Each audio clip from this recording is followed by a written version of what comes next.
ಇಂತ ನಮ್ಮ ಹುಡುಗಿ ರೆಡಿ.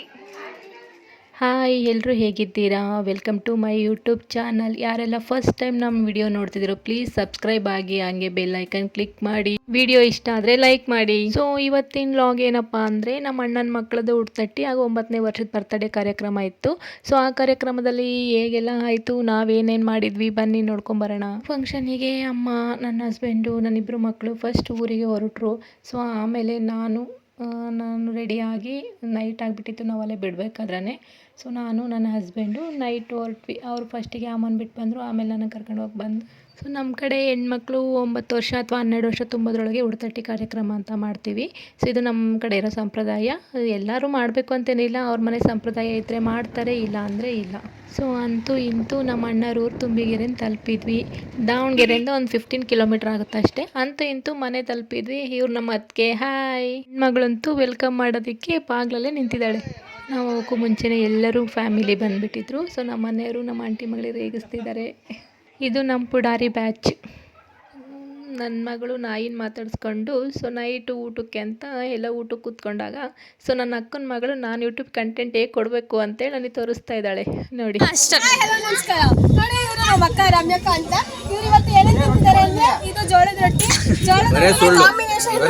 ಚಟ್ನಿ ಪ್ಲಸ್ ಮೊಸರು, ಈರುಳ್ಳಿ, ಇಲ್ಲಿ ದಾಲ್ ಕೂಡ ಇದೆ ನೋಡಿ. ಆಮೇಲೆ ಇದಕ್ಕೆ ಮೆಣಸಿನ್ಕಾಯಿ ಗೊಂಡ ಅಂತ ಹೇಳ್ತಾರೆ ನಮ್ಮ ಇದು ದಾವಣಗೆರೆಯಲ್ಲಿ ಫೇಮಸ್. ಸೊ ಫ್ಯಾಮಿಲಿಯಲ್ಲಿ ಎಲ್ಲರದ್ದು ಊಟ ಆಯಿತು. ಸೊ ನಾವು ನೆಕ್ಸ್ಟ್ ಏನು ಮಾಡಬೇಕು ಅಂದ್ಕೊಂಡ್ವಿ ಅಂದರೆ, ನಾವು ಪ್ರತಿ ಕಾರ್ಯಕ್ರಮದಲ್ಲೂ ಎಲ್ಲ ಫ್ಯಾಮಿಲಿ ಸೇರಿದಾಗ ನಮ್ಮ ಒಂದು ಬ್ಯಾಚ್ ಇದೆ. ಆ ಬ್ಯಾಚ್ ಏನು ಮಾಡ್ತೀವಿ ಅಂದರೆ, ಡ್ಯಾನ್ಸ್ ಮಾಡಬೇಕು ಅಂತ ಪ್ರತಿ ಸಲನೂ ಅಂದ್ಕೊಂಡು ಎಲ್ಲೇ ಸೇರಿದ್ರೂ ಒಂದು ನೈಟು ಇದ್ವಿ ಅಂದರೆ ಸೊ ಡ್ಯಾನ್ಸ್ ಮಾಡ್ತೀವಿ. ಸೊ ಈ ಸಲನೂ ಅದೇ ರೀತಿಯೇ ನಮ್ಮ ಅಣ್ಣನ ಮನೇಲಿಗೂ ಡ್ಯಾನ್ಸ್ ಪ್ರೋಗ್ರಾಮ್ ಸ್ಟಾರ್ಟ್ ಮಾಡಿದ್ವಿ.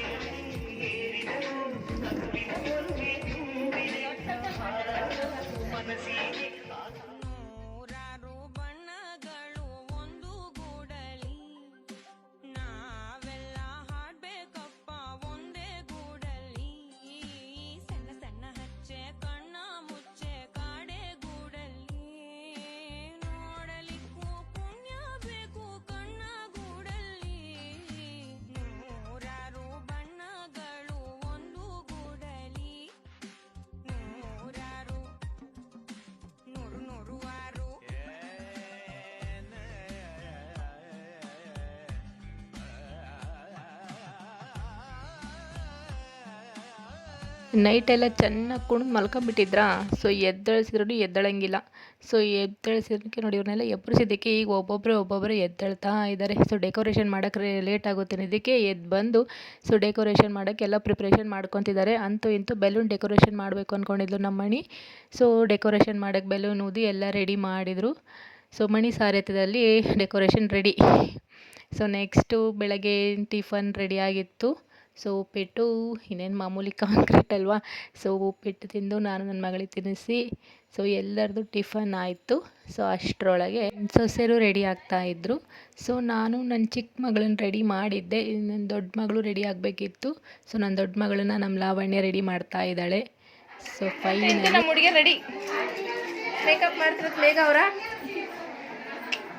ಮೇಕ್ ಓವರ್ ಬೈ ಮೇಘ. ಹುಡುಗಿರ್ದು ಹಂಗೆ ಫೋಟೋ ಶೂಟ್ ಮಾಡ್ಕೊಂತ ರೆಡಿ ಮಾಡೋಷ್ಟೊತ್ತಿಗೆ ಹೊರಗಡೆ ಎಲ್ಲರೂ ಸೇರಿ ಬರ್ಡೇದು ಮತ್ತು ಹುಡುತಟ್ಟಿ ಕಾರ್ಯಕ್ರಮದ ಡೆಕೋರೇಷನ್ ರೆಡಿ ಮಾಡಿದರು. ಸೊ ಅಷ್ಟರೊಳಗೆ ಫಂಕ್ಷನಿಗೆಲ್ಲ ರೆಡಿ ಆಗಿತ್ತು. ಸೊ ನಮ್ಮ ಸೊಸೆರು ರೆಡಿಯಾಗಿದ್ದರು. ಅವರಿಗೆಲ್ಲ ದೇವ್ರ ಪೂಜೆ ಇಲ್ಲಿ ಮಾಡಿಸಿ ಸೊ ದೇವ್ರಿಗೆ ಕೈ ಮುಗಿಸಿ, ನಮ್ಮಕ್ಕ ಅವ್ರ ಸೋದರತ್ತೆ ಆಗಬೇಕು ವೀಣಕ್ಕ ಅಂತ ಹೇಳಿ ಸೊ ಅವ್ರನ್ನ ಕರ್ಕೊಂಡು ಬಂದ್ಲು. ಸೊ ಫಂಕ್ಷನ್ ಹಿಂಗೆ ನಡೀತಾ ಇದೆ.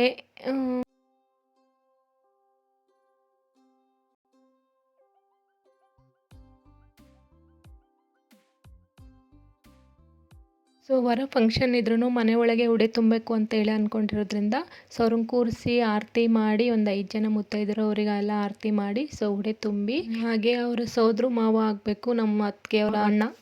ಸೊ ಅವ್ರಿಗೆ ಗೋಲ್ಡ್ ಎಲ್ಲ ತಂದಿದ್ರು. ಸೊ ಅವ್ರ ಕಡೆನೂ ಅವರಿಗೆ ಆರತಿ ಮಾಡಿಸಿ ಸೊ ಗೋಲ್ಡ್ ಗಿಫ್ಟ್ ಎಲ್ಲ ಕೊಟ್ಟರು.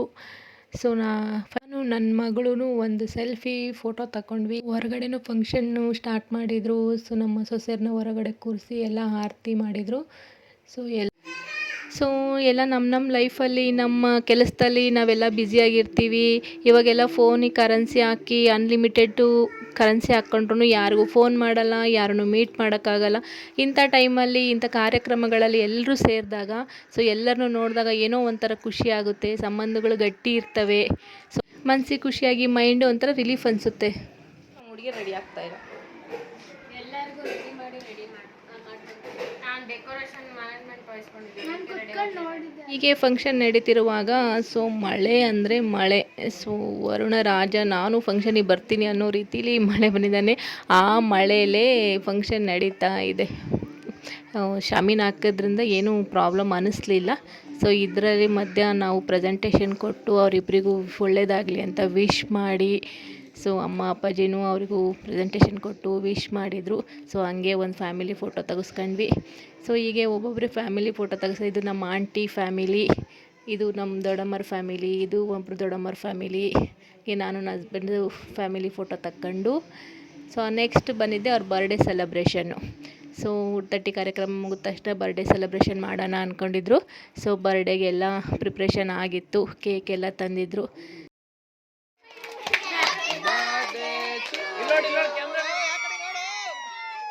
ಬರ್ಡೇ ಫಂಕ್ಷನ್ ಎಲ್ಲ ಮುಗಿದ್ಮೇಲೆ ಫ್ಯಾಮಿಲಿ ಫೋಟೋ ಎಲ್ಲ ತೆಗೆಸ್ಕೊತಾ ಇದ್ದೀವಿ. ಸೊ ಇದು ನಮ್ಮ ಬ್ಯಾಚು ಎಲ್ಲ ಫ್ಯಾಮಿಲಿ ಫೋಟೋ ತೆಗೆಸ್ಕೊಂಡ್ಮೇಲೆ ಒಬ್ಬೊಬ್ಬರೇ ಊರಿಗೆ ಫಂಕ್ಷನ್ ಎಲ್ಲ ಮುಗಿಸ್ಕೊಂಡು ನೆಕ್ಸ್ಟ್ ಡ್ಯೂಟಿ ಇರೋದ್ರಿಂದ ಸೊ ಎಲ್ಲರೂ ಒಬ್ಬೊಬ್ಬರೇ ಊರಿಗೆ ಹೊರಡಕ್ಕೆ ಹೋದ್ವಿ. ಫಸ್ಟ್ ಹೊರಟಿದ್ದೆ ನಮ್ಮ ವೀಣಕ್ಕರು ಮೇಘ. ಸೊ ಅವ್ರದ್ದು ಆರ್ನಳ್ಳಿ ಆಗಿರೋದ್ರಿಂದ ಟ್ರೈನಿಗೆ ಟೈಮ್ ಆಗುತ್ತೆ ಅಂತ ಅಂದಿದ್ದಕ್ಕೆ ನಮ್ಮ ಅಣ್ಣನವ್ರು ರೈಲ್ವೆ ಸ್ಟೇಷನ್ಗೆ ಡ್ರಾಪ್ ಮಾಡೋದಕ್ಕೆ ವ್ಯಾನಲ್ಲಿ ಕರ್ಕೊಂಡು ಹೋದ.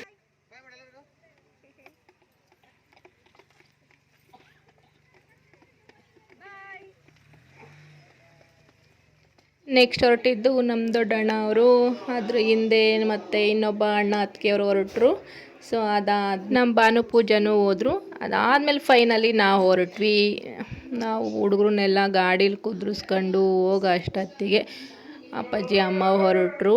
ಸೊ ಅವ್ರ ಹಿಂದೆನೇ ಸೊ ನಾವು ಹೊರಟ್ವಿ. ನಾವು ಬಾಯ್ ಬಾಯ್ ಹೇಳ್ತಾ